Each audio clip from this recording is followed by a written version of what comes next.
एक अद्भुत सैनिक और एक पौराणिक कहानी का नायक, तुम्हारा भाई जिसे देवता मानते हैं। जब वो आएंगे, और वो जरूर आएंगे,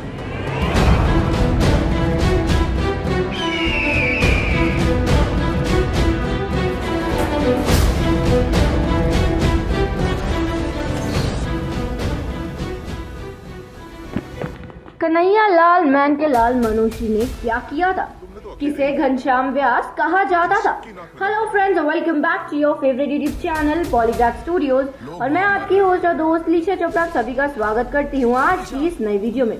तो आज इस वीडियो में हम बात करने वाले हैं कन्हैया लाल मैन के लाल मुंशी थे कौन। तो फ्रेंड्स, विदाउट एनी डिले हम शुरू करते हैं आज का वीडियो। तो मेरे साथ वीडियो के एंड तक बने रहिएगा।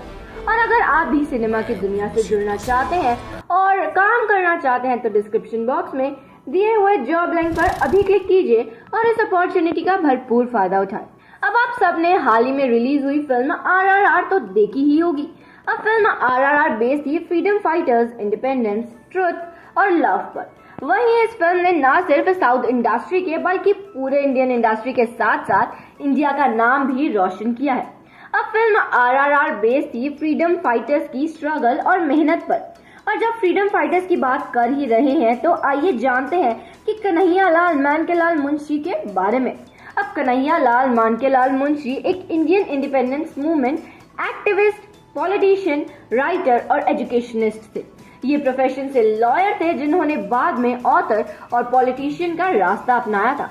उन्होंने 1910 से मुंबई में LLB का डिग्री हासिल किया और मुंबई हाई कोर्ट में लॉयर के रूप में रजिस्टर किया था। उन्होंने 1938 में भारतीय विद्या भवन को इस्टेब्लिश किया था और उनकी राइटिंग गुजराती, हिंदी और इंग्लिश लैंग्वेज में होती थी।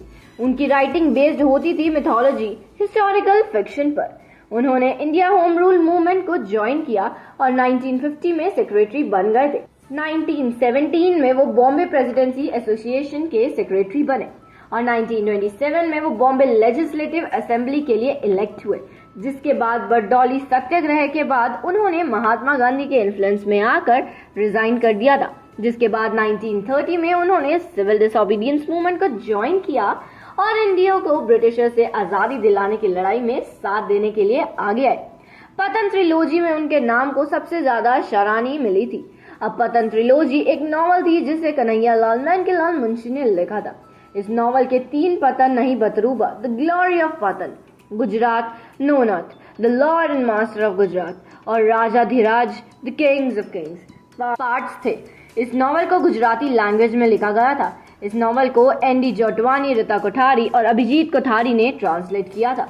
इंडियन इंडिपेंडेंस के पहले कन्हैया लाल मैन के लाल मुंशी ने इंडियन नेशनल कांग्रेस ज्वाइन किया और इंडिया फ्रीडम के बाद स्वतंत्र पार्टी को ज्वाइन किया था। मुंशी ने भारत की कॉन्स्टिट्यूएंट असेंबली के मेंबर, भारत के फूड मिनिस्टर और उत्तर प्रदेश के गवर्नर जैसे कई इंपॉर्टेंट पोस्ट पर काम किया है। बाद में उन्होंने विश्व हिंदू परिषद के फाउंडर, उन्हें गुजराती लिटरेचर के फील्ड में जाना जाता था। साथ ही उन्हें घनश्याम व्यास के नाम से भी जाना जाता था। ऐसे ही SS राजामौली भी अपनी फिल्म की हिस्ट्री की बहुत सारी सच्चाई को दुनिया के सामने ला रहे हैं।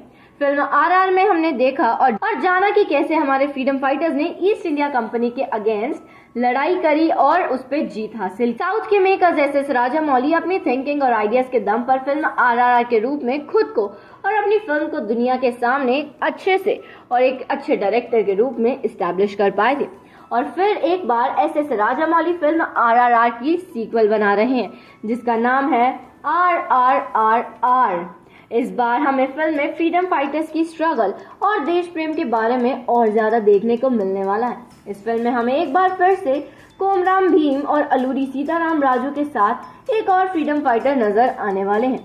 मैं तो इन तीनों को एक साथ देखने के लिए बहुत ज्यादा एक्साइटेड हूँ और ये उम्मीद करती हूँ कि आप भी मेरी तरह बहुत ही ज्यादा एक्साइटेड होंगे।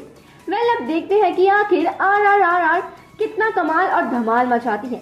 अपने ओपिनियंस हमें नीचे कमेंट बॉक्स में जरूर बताएं।